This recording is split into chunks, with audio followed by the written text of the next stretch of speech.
नमस्कार, खबरों का पंचनामा में आपका स्वागत है। मैं हूं आपके साथ अंशिका।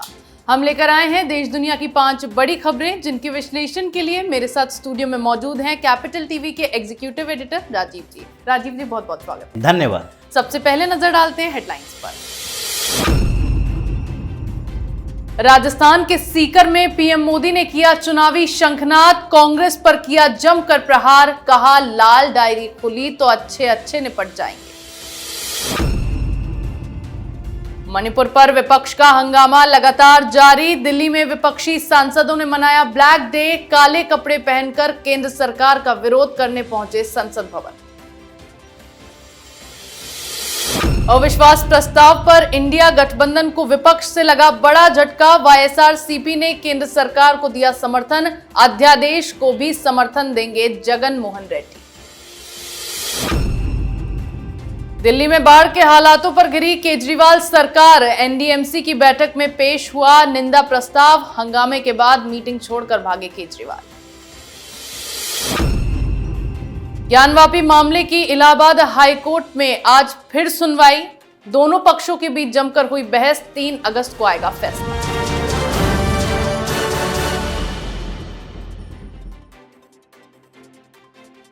और खबरों की शुरुआत में बात करेंगे पीएम मोदी के कांग्रेस पर प्रहार की। राजस्थान के सीकर में आज पीएम मोदी ने भारतीय जनता पार्टी की एक रैली को संबोधित किया। इसी के साथ पीएम मोदी ने राज्य में होने वाले विधानसभा चुनाव के लिए बिगुल भी फूंक दिया। प्रधानमंत्री नरेंद्र मोदी ने यहां समूचे विपक्ष और अशोक गहलोत पर जमकर निशाना साधा। पीएम ने कहा कि राजस्थान में लाल डायरी में गहलोत सरकार के काले कारनामों का रिकॉर्ड है। साथ ही विपक्षी गठबंधन को साधते हुए पीएम ने कहा कि गठबंधन का नाम बदलकर कांग्रेस यूपीए के काले कारनामों को छिपाना चाहती है। राजीव जी, किस तरह पीएम मोदी के इस बयान को समझे? देखिए, प्रधानमंत्री नरेंद्र मोदी पहले भी बोल चुके थे कि ये जो चोर लुटेरों का गठबंधन है, जिसने इतने सालों में 20 लाख करोड़ रुपया देश के संसाधन को लूटा है, उन लोगों ने समझा कि यूपीए नाम रखेंगे तो बार बार लोगों के जेहन में क्या आएगा? 2G घोटाला, 2G स्पेक्ट्रम के साथ कोयला घोटाला, जिसकी आग अभी भी लगी हुई है। अभी कांग्रेस के पूर्व एमपी को 4 साल की सजा सुनाई गई 1,86,000 करोड़ के बड़े घोटाले में। ये सारे के सारे जो एंथ्रेक्स घोटाला, वीवीआईपी चॉपर घोटाला, इतने घोटालों की लिस्ट है यूपीए के समय में कि जहां यूपीए आता है ये सारे घोटाले लोगों के जेहन में सामने आ जाते हैं। इसका मतलब है कि इन लोगों को लगा कि अब नाम बदल देते हैं, लेकिन नाम बदल देने से, यानी वही कहा जाता है सूरत बदल लेने से सीरत नहीं बदलती है। कैरेक्टर तो इन लोगों का वही है जो पहले से था। हर पार्टी घोटाले में घिरी हुई है, भ्रष्टाचार में घिरी हुई है, और पीएम मोदी ने यही बताना शुरू किया। 2 दिन के अंदर पीएम मोदी ने सारी बाजी ही पलट दी। सारा विपक्ष बौखलाता हुआ दिख रहा है कि कैसे इंडिया नाम के खिलाफ पीएम मोदी ने बोल दिया। लेकिन अभी तो ये शुरुआत है। कुछ समय ऐसा होगा कि धीरे धीरे ये लोग अपने गठबंधन का नाम इंडिया रखना ही छोड़ देंगे और बीच से ही भाग जाएंगे, कुछ और नाम ढूंढना शुरू कर देंगे। जी बिल्कुल, सीकर की अपनी रैली में पीएम मोदी ने कांग्रेस और विपक्ष को जमकर धोया है। आगे बात करेंगे संसद में विपक्ष के हंगामे की। संसद के मॉनसून सत्र का आज 6वां दिन रहा और आज भी दोनों सदनों में मणिपुर हिंसा को लेकर जमकर हंगामा हुआ। दिल्ली में ब्लैक डे मना रहे विपक्षी सांसद काले कपड़ों में सदन की कार्रवाई में शामिल होने पहुंचे। विपक्षी सांसदों ने मणिपुर पर चर्चा की अनुमति न देने और अविश्वास प्रस्ताव पर चर्चा शुरू न होने को लेकर केंद्र सरकार के विरोध में काले कपड़े पहने। हालांकि कांग्रेस की ओर से केंद्र के खिलाफ अविश्वास प्रस्ताव पेश किए जाने के बाद इस पर चर्चा के लिए अगले हफ्ते का समय तय किया गया है। राजीव जी, क्यों बार बार विपक्ष हंगामा कर रहा है, इस तरह की मांगे कर रहा है? चर्चा के लिए तो अगले हफ्ते का समय दे दिया गया है। देखिए, ये लोग ब्लैक कपड़ों पहन के प्रोटेस्ट कर रहा है। ऐसे कांग्रेस और विपक्षी पार्टी के कुछ नेताओं का ये जो काला रंग से प्रेम है, वो काला रंग इनको दिखता है। जो जिनके दिल काले हैं, भविष्य भी काला ही दिख रहा है, अंधेरा भविष्य है इनके पास। ये आगे भी कुछ करने के लायक स्थिति में है नहीं। इसलिए मणिपुर पर चर्चा करने की बात करके हंगामा कर रहे हैं, लेकिन मणिपुर पर चर्चा से भाग रहे हैं। क्योंकि मणिपुर पर चर्चा की बात तो सरकार ने पहले दिन से ही मान ली थी, स्वीकार कर ली थी। गृह मंत्री अमित शाह ने कहा था आप मणिपुर पर चर्चा करो, लेकिन इस चर्चा के साथ साथ हम कुछ सवाल करेंगे।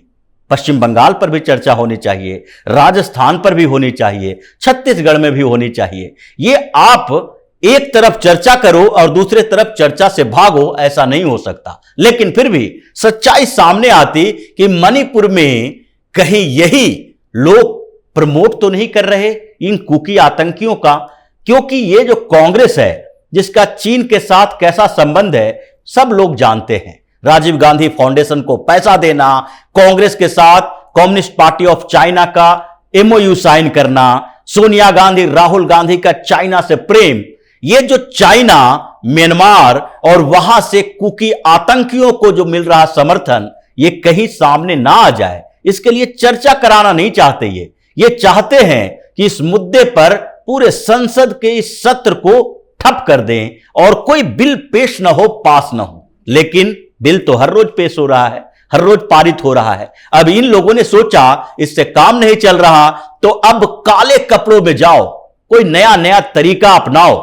कपड़े बदल लेने से कुछ होने वाला नहीं है, क्योंकि संसद अपने गति से चलेगा और सरकार अपने तरीके से सारे बिल पारित करवाएगी और ये लोग संसद के इस मॉनसून सत्र के बाद खाली हाथ ही रह जाएंगे। जी बिल्कुल। वहीं लोकसभा में मोदी सरकार के खिलाफ लाए गए अविश्वास प्रस्ताव पर अब इंडिया गठबंधन को विपक्ष से ही झटका लगा है। आंध्र प्रदेश की सत्ताधारी पार्टी वाईएसआरसीपी ने अविश्वास प्रस्ताव का विरोध करने का फैसला किया है। इतना ही नहीं, दिल्ली अध्यादेश के मुद्दे पर भी जगन मोहन रेड्डी की पार्टी मोदी सरकार को समर्थन देगी। वाईएसआरसीपी उन पार्टियों में शामिल है जो अभी तक ना इंडिया गठबंधन में शामिल हुए हैं और ना ही एनडीए की मीटिंग में पहुंचे हैं। राजीव जी, बड़ा झटका इंडिया को लग गया है। बिल्कुल लगा है, क्योंकि ये जो अविश्वास प्रस्ताव है ये क्या है? ये संकेत है। भारतीय जनता पार्टी के खिलाफ कांग्रेस और पूरे विपक्षी पार्टी मिलकर भी इस अविश्वास प्रस्ताव को पारित नहीं करा सकती, ये सबको पता है। क्योंकि एनडीए तो छोड़ दीजिए, भारतीय जनता पार्टी का अकेले ही बहुमत है, आप कैसे अविश्वास प्रस्ताव पारित करवाओगे? लेकिन इन लोगों ने एक मोरल सवाल उठाया है चर्चा के लिए और सरकार के ऊपर हमला करने के लिए। अब इस मोरल सवाल में इन लोगों को लग रहा था कि विपक्षी पार्टियों में वो जो कि हमारे साथ भी नहीं है, उनके साथ भी नहीं है, ये भी चर्चा में भाग लेंगे। अब सवाल चर्चा के ऊपर है, तो चर्चा के ऊपर जो सवाल उठेगा उसमें सरकार के तरफ से पक्ष में बात करने वाले लोग होंगे, विपक्ष में जो होंगे सरकार से सवाल उठाएंगे और उन सवाल उठाने वाले इस गैंग में जगन मोहन रेड्डी की पार्टी शामिल नहीं होगी, बीजू जनता दल की पार्टी शामिल नहीं होगी।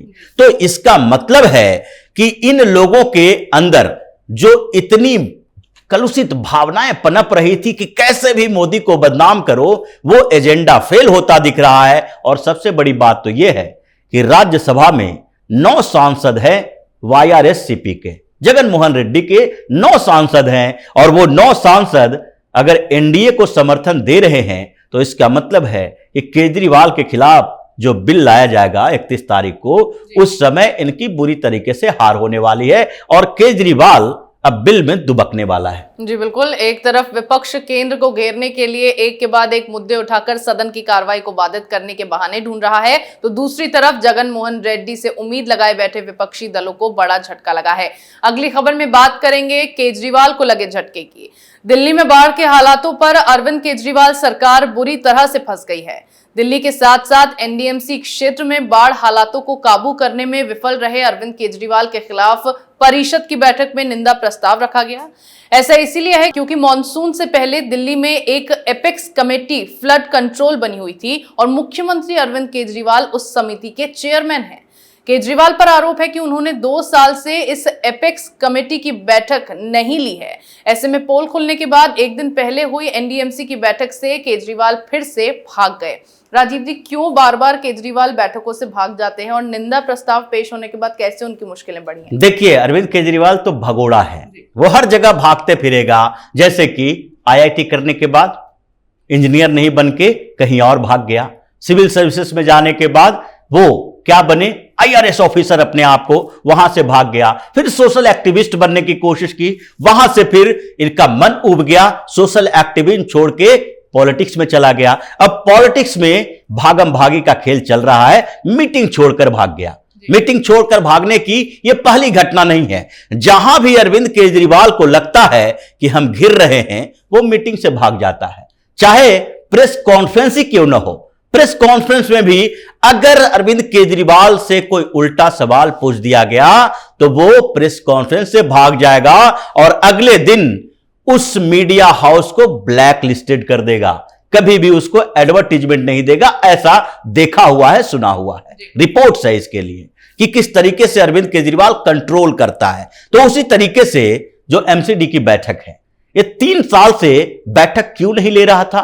क्योंकि केजरीवाल को लग रहा था कि अगर अभी बाढ़ की स्थिति, नाले की स्थिति, इस पर चर्चा करते हैं, फंड देना पड़ेगा, और अगर अच्छी स्थिति रहेगी तो फिर आगे आने वाले चुनाव में, एमसीडी का जो चुनाव होना था, हम भारतीय जनता पार्टी को जिम्मेदार कैसे बताएंगे? ये वही व्यक्ति है जो अपने राजनीतिक फायदे के लिए लोगों के घरों से बेघर कर रहा है, लोगों की समस्याओं को पहले यह बढ़ाता है और उसके बाद जब समस्या बढ़ जाती है तो कहता है कि हमारे पास समाधान है। यह राजनीति का अलग तरीका है जिसको केजरीवाल स्टाइल ऑफ पॉलिटिक्स कहा जा रहा है। यह अलग तरीके से राजनीति करता है जिसमें अब धीरे धीरे इसकी पोल जब खुल रही है तो पता चल रहा है कि केजरीवाल के दिल में क्या है और जुबान पे क्या है। जितना ये मीठा मीठा बोलता है उससे भी ज्यादा गंदगी इसके अंदर भरी हुई है। मतलब जिस तरीके से ये फ्लड कंट्रोल कमेटी की बैठक